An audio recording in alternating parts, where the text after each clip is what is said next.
Top story this morning, Democratic Alliance leader Maimane is back in South Africa after he was prevented from entering into Zambia. The DA leader is expected to brief the media this morning on what transpired in Lusaka. It's understood Maimane was blocked from entering the country at the Kenneth Kaunda airport.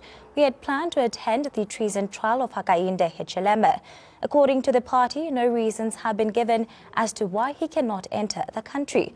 The party says Maimane and his delegation landed on the tarmac at the airport, and then the immigration officials blocked him from entering, or rather getting off the plane, and now they have sought to deport him back to the country. The South African government is expected to call in the Zambian High Commissioner to demand an explanation on the matter. 6 weeks ago, Zambian police arrested HICHILEMA and charged him with treason while he was en route to a ceremony in the western province of Zambia. HICHILEMA is the president of Zambia's largest opposition party, the United Party for National Development. Well, joining us on the phone line for more is the acting spokesperson to the Democratic Alliance leader, Graham Charters. Graham, thank you so much for joining us this morning right here on African News Network. Perhaps just unpack more details on the ordeal which happened just recently where the Democratic Alliance leader, Maimane, was barred from entering into Zambia.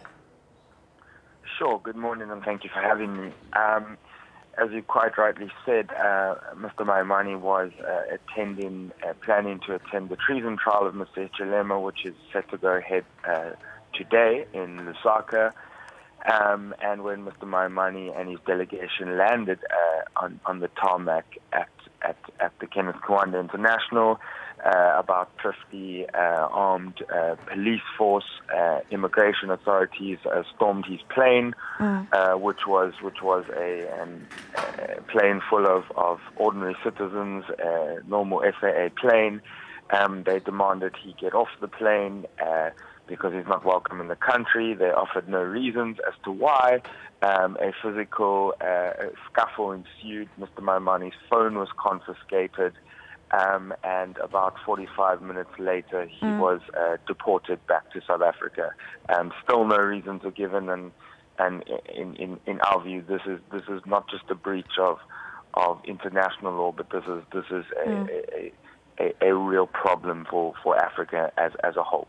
Now, Graham, you're stating that the party still hasn't received any reasoning behind the barring of the leader. Is the party planning to lodge a complaint against the Zambian officials?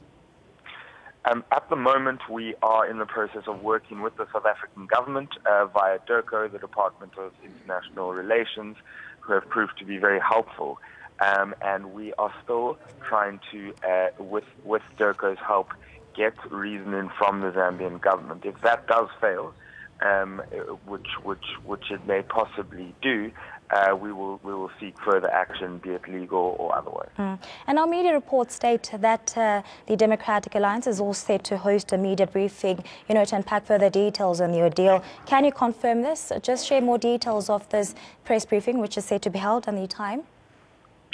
Sure, that is confirmed. It will go ahead at 10:30 this morning. It will be outside the Zambian High Commission in Pretoria and Tshwane.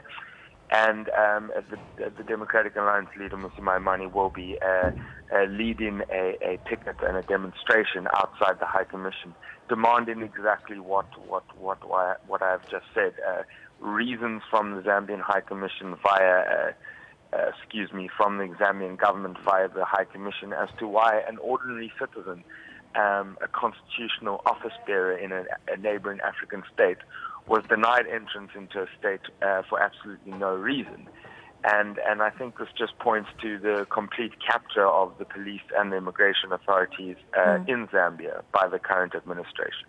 Well, so thank you so much for your time and for speaking to us right here on 8 and 7. Well, that was the acting spokesperson to the Democratic Alliance leader, Mr. Graham Charters, just unpacking further details on the barring of the Democratic Alliance leader, Maimane, in Zambia.